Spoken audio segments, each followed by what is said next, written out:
Hello dear viewers, today our topic is educational assessment. Educational assessment हम किसे कहते हैं, एजुकेशनल असेसमेंट की हमें ज़रूरत क्यों पड़ती है, आपको कौन सी असेसमेंट अच्छी लगती है, फॉर्मेटिव और इनफॉर्मेटिव, ये सारी चीज़ें आज हम डिस्कस करते हैं अपने इस topic. Without waste of time हम चलते हैं अपने टॉपिक की तरफ। एजुकेशनल असेसमेंट की डेफिनेशन हम इस तरीके से कर सकते हैं कि ये एक ऐसा प्रोसेस है जिसके ज़रिए स्टूडेंट्स की प्रोग्रेस चेक की जाती है। Students learning, knowledge and skill and abilities को चेक किया जाता है कि एक स्टूडेंट्स के अंदर कितनी प्रोग्रेस आ रही है, कितनी नॉलेज है, स्किल है, किसी भी सब्जेक्ट या टॉपिक को समझने में वो कितना स्टूडेंट्स समझता है। असेसमेंट करके ही हमें पता चलता उसके कौन से पहलू है जिसमें वो बेहतर है और कौन सा पार्ट है जिस पर अभी उसको काम करने की ज़रूरत है। तो ये एक ऐसा प्रोसेस है जिसके ज़रिए हम प्रोग्रेस चेक करते हैं, मेयर करते हैं कि एक स्टूडेंट्स की लर्निंग को, उसकी नॉलेज को, उसकी स्किल को, उसकी एबिलिटी को। असेसमेंट के बहुत सारे अकसाम होते हैं। एक स्टूडेंट्स को हम डिफरेंट पैटर्न से, डिफरेंट टाइप से जो है वो असेस कर सकते हैं। जैसा कि टेस्ट हम ले सकते हैं, क्वाइज,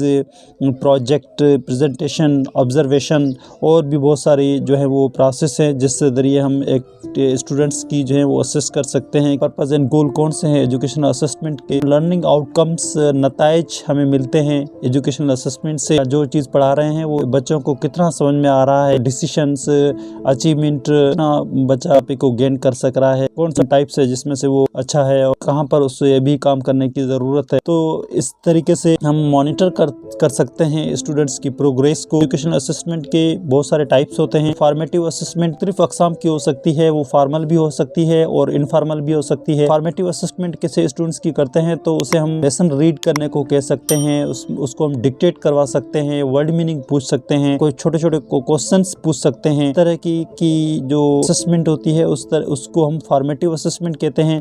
और सेकंड जो है वो सबमेटिव असेसमेंट होती है। जो सबमेटिव असेसमेंट होती है वो एंड ऑफ द पीरियड लिया जाता है, जिससे लास्ट में जो है वो ओवरऑल एग्ज़ाम होते हैं बच्चों के, या ये एक ओवरऑल लर्निंग परफॉर्मेंस होती है बच्चे की, कि एक बच्चा जो है वो एक सब्जेक्ट के अंदर जब वो किताब मुकम्मल कर चुका हो, जब वो पूरा सब्जेक्ट पढ़ चुका हो तो उसमें वो कितनी गेन कर सका है, तो वो हम सबमेटिव असेसमेंट के ज़रिए कर सकते हैं। और सबमेटिव असेसमेंट में हम जो है वो पेपर ले सकते हैं, बच्चों के टेस्ट हैं वो उसे हम करवा सकते हैं। तो ये जो है वो डिफरेंट टाइप्स हैं असेसमेंट की। तो सेकंड जो टाइप्स है उसे ट्रेडिशनल असेसमेंट कहते हैं। टेस्ट लेना, प्राइज कराना, ऐसे लिखवाना, ये स्टैंडर्ड एग्जाम जो हमारे हो गए, ये सारे ट्रेडिशनल असेसमेंट के अंदर आते हैं। परफॉर्मेंस बेस्ड असेसमेंट से बच्चे से प्रेजेंटेशन करवा सकते हैं, पोर्टफोलियो बना सकते हैं, या प्रोजेक्ट जो है वो स्टूडेंट्स करवा ले सकता है। सेकंड जो है हम बच्चे को हम असेसमेंट कर सकते हैं, वो ऑब्जर्वेशन के जरिए कर सकते हैं। स्किल, उसके बिहेवियर को देखते हुए असेसमेंट जो है वो सिर्फ एक स्टूडेंट्स को नहीं करनी चाहिए, मगर उसके साथ हम सारे जो